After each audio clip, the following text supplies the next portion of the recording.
Myriam, on vient de recevoir cette prise en charge. Oui. C'est du maintien à domicile. Cette agence reçoit tous les jours des demandes d'auxiliaires de vie, mais elle se heurte à un écueil. Malgré les offres d'emploi qu'elle affiche, les candidatures ne sont pas assez nombreuses. Sur l'ensemble des candidatures qu'on reçoit, effectivement, on a quand même pas mal de candidatures où c'est plus centré sur ménage-repassage, peu sur l'auxiliaire de vie. Et parmi celles qu'on reçoit, certaines ne sont pas diplômées. Pour pallier à cette situation, on embauche des personnes qui sont quand même malgré tout motivées pour devenir auxiliaires de vie. On les suit, on les accompagne et on leur propose ensuite de les former.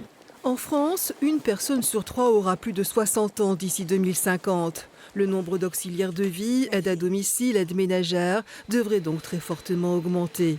À l'horizon 2030, la Bourgogne devrait compter près de 55 700 personnes âgées potentiellement dépendantes.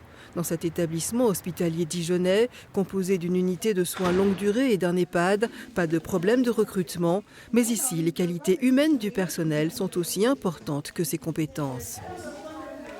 On embauche régulièrement des jeunes diplômés, que ce soit aides-soignantes ou infirmières. Charge à nous ensuite de développer leurs compétences au regard de ce qu'on en attend. Et ce qu'on en attend ici, c'est un petit peu particulier dans le sens médico-social, dans le sens de l'accompagnement des patients psychiatriques vieillissants. Peut-être que c'est aux institutions de développer d'autres solutions, d'autres offres. Actuellement, on est en train de réfléchir à des projets menés conjointement avec l'ARS sur de l'hébergement temporaire, sur de l'accueil de jour, sur un maillage territorial d'aide aux aidants et d'aide aux patients, mais à domicile. Et peut-être que la solution se trouvera par là. En tout cas, c'est dans ce sens-là que travaille l'hôpital. Le maintien à domicile des personnes âgées fait partie des priorités gouvernementales dans le cadre du plan national pour la revalorisation des métiers du grand âge.